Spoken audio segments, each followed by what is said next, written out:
মৃত্যুর আগে 3টি কাজ করে যেতে পারলে মৃত্যুর পরও মানুষের আমল নামায় তার হিসাব সওয়াবের অ্যাকাউন্টে সওয়াব যোগ হতে থাকে।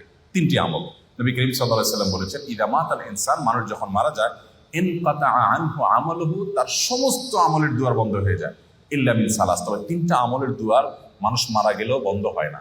নাম্বার 1, কোনো মানুষ যখন মারা যায়, যদি সে কোনো উপকারী ইলম রেখে যেতে পারে, উপকারী জ্ঞান রেখে যেতে পারে, একজন মানুষকে কোনো একটা কিছু আপনি শেখালেন, কাউকে শিখতে সহযোগিতা করলেন, উদ্যোগী হলেন, তাকে শিক্ষা দিলেন, জ্ঞান দিলেন, সে আপনার শিক্ষা থেকে শিক্ষিত হয়ে, আপনার এলম থেকে উপকৃত হয়ে সে তার জীবনকে আলোকিত করলো, অন্যদেরকে আলোকিত করলো, তো এই ধারা যতদিন চলতে থাকবে আপনি এটার প্রতিষ্ঠাতা এবং ফাউন্ডার হিসাবে আপনার আমলনামা আল্লাহ তাআলা সওয়াব দিতে থাকবেন। এটি গুরুত্বপূর্ণ একটা পয়েন্ট।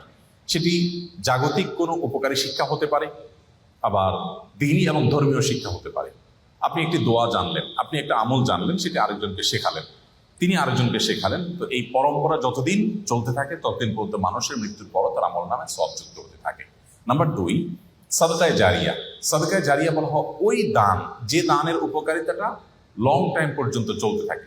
আমরা সাধারণত ওয়ান টাইম দানে বা এককালীন দানে অভ্যস্ত, অথচ দানের জন্য আমাদের সবচেয়ে বেশি লক্ষ্য রাখা উচিত কোন দানটা সবচেয়ে বেশি লাস্টিং করবে, অর্থাৎ যেটার উপকারিতা দীর্ঘমেয়াদে থাকবে। ধরুন আপনি একজন গরিবকে 200 টাকা দিয়ে দিলেন, 500 টাকা দিয়ে দিলেন, এর চেয়ে উত্তম তার জন্য এমন একটা ব্যবস্থা করে দিন যে সেখান থেকে দীর্ঘমেয়াদে তার উপকারিতা সে পেতে থাকবে। আপনি একটা বৃক্ষরোপণ করলেন, বৃক্ষরোপণ করা সেটা আপনার নিজের বাড়ির ছাদে হতে পারে, আপনার ব্যালকনিতে, বারান্দায় হতে পারে, আপনি একটা গাছ লাগালেন, একেবারেই জাগতিক একটা বিষয়। এই গাছের অক্সিজেন আপনি ভোগ করবেন, এর ফল ফসল আপনি ভোগ করবেন, বাট আপনি নিয়তটা যদি এটা করেন, নবী করিম সাল্লাল্লাহু আলাইহি সাল্লাম সাদকায়ে জারিয়া হিসেবে গাছ লাগাতে বলেছেন। তিনি বলেছেন, মা মিন মুসলিমিন ইয়াগরিসু গারসান আও ইয়াজরাউ যারআ, কোনো মুসলমান যদি কোনো গাছ লাগায়, কোনো ফসল করে, এবং সেখান থেকে যদি কোনো পশু পাখি খায়, কোনো মানুষ খায়, কোনো পোকামাকড় খায়, কোনো কীট পতঙ্গ খায়, তাহলে তার সওয়াব পাবে। এটি সাদকায়ে জারিয়া, যে আমি মরে যাব কিন্তু আমার গাছের এই সওয়াব আমার আমলনামায় যুক্ত হতে থাকবে। আমি যদি 2-4-10,000 গাছ লাগিয়ে যেতে পারি, 200-400 গাছ লাগিয়ে যেতে পারি, তাহলে সেখান থেকে কিছু গাছও যদি টিকে যায়, এবং যতদিন টিকবে মানুষ অক্সিজেন পাবে, ছায়া পাবে, ফসল পাবে, ফল পাবে, মানুষের মৃত্যুর পর এই আমলটার সওয়াব যেতে থাকবে। তো এই সাদকায়ে জারিয়া, আমি একটা মসজিদ করলাম, একটা মাদ্রাসা করলাম, একটা স্কুল করে দিলাম, আমি একটা হাসপাতাল করে দিলাম, অথবা এত বড় লেভেলে করতে পারছি না, আমি যতটুকু পারি ততটুকু করলাম, তো এটা আমার মৃত্যু পরবর্তী জীবনে অনেক বেশি উপকার আনবে।